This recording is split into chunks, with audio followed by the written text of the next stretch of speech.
और वो अपने जानवरों से कहता है, जब मैं काम से दूसरे जंगल गया था तो मैंने उसी रंग बदलने वाले शेर को इधर ही आते देखा था, लेकिन मैं ये नहीं जानता था कि वो मेरे ही जंगल के जानवरों को मार डालेगा।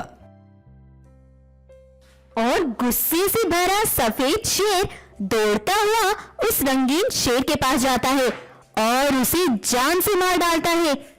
इस तरह अपनी शक्तियों का गलत फायदा उठाने वाले रंगीन शेर का अंत बड़ा बुरा होता है।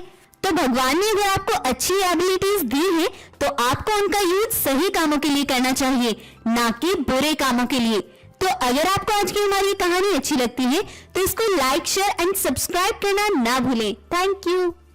अनाथ शेरनी का नसीब और जादुई पेड़। ये है अनाथ वीना शेरनी।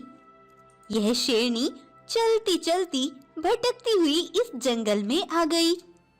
वीना बहुत ही अजीब सी हरकतें करती है क्योंकि वीना की दिमागी हालत खराब थी, वो पागल हो गई थी। वहीं जंगल में बहुत से जानवर भी थे। वह वीना शेरनी की ये हालत देखकर हैरान रह जाते हैं। तब भालू कहता है, अरे गाय बहन, देखो तो ये शेरनी कहाँ से हमारे जंगल आई और ये तो अजीब सी हरकतें कर रही है।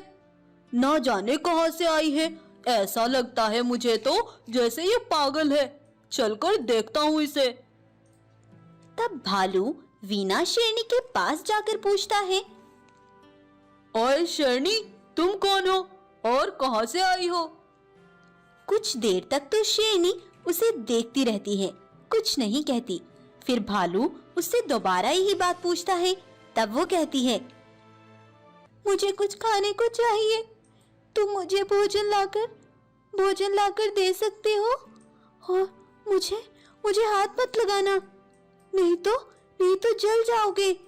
मुझे हाथ मत लगाना, नहीं मुझसे दूर रहो। उसकी हालत देखकर और उसकी यह बातें सुनकर भालू से दूर हो जाता है और वहां से डरकर भाग जाता है।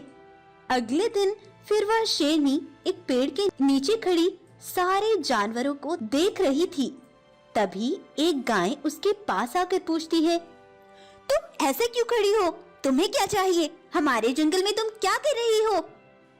मुझे हाथ मत लगाना, नहीं तो जल जाओगे। बस मुझे खाना ला दो, मैं भूखी हूँ, मुझे खाना चाहिए। क्या? हाथ मत लगाना, जल जाओगी?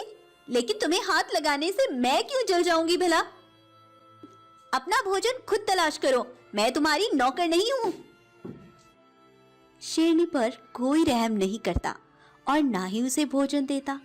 3 दिन से भूखी वीना तड़पती हुई जंगल के राजा बाघ के पास जाती है और बाघ राजा को भी बस यही बातें कहती है, मुझे बस थोड़ा सा भोजन चाहिए, मुझे खाने को दे दो, मुझे बहुत भूख लगी है, लेकिन मुझे हाथ मत लगाना। अरे चलो यहाँ से, ना जाने कहाँ से आ जाते हैं। बाघ भी उसकी कोई मदद नहीं करता और उसे वहां से भगा देता है। उसे पागल समझकर कोई भी उसकी मदद नहीं करता। वीना शेरनी भोजन ना मिलने की वजह से बहुत कमजोर हो गई थी, लेकिन जंगल का कोई भी जानवर बेचारी वीना की कोई मदद नहीं करता। लेकिन भगवान सब कुछ देखता है, उसकी नजर सब पर है। तभी आसमान से एक जादुई पेड़ उतरता है। वह वीना को उदास देखकर उस पर कुछ जादुई शक्तियां छोड़ता है और उसे खाने को भोजन भी देता है, जिससे वीना बिल्कुल सही हो जाती है। तब पेड़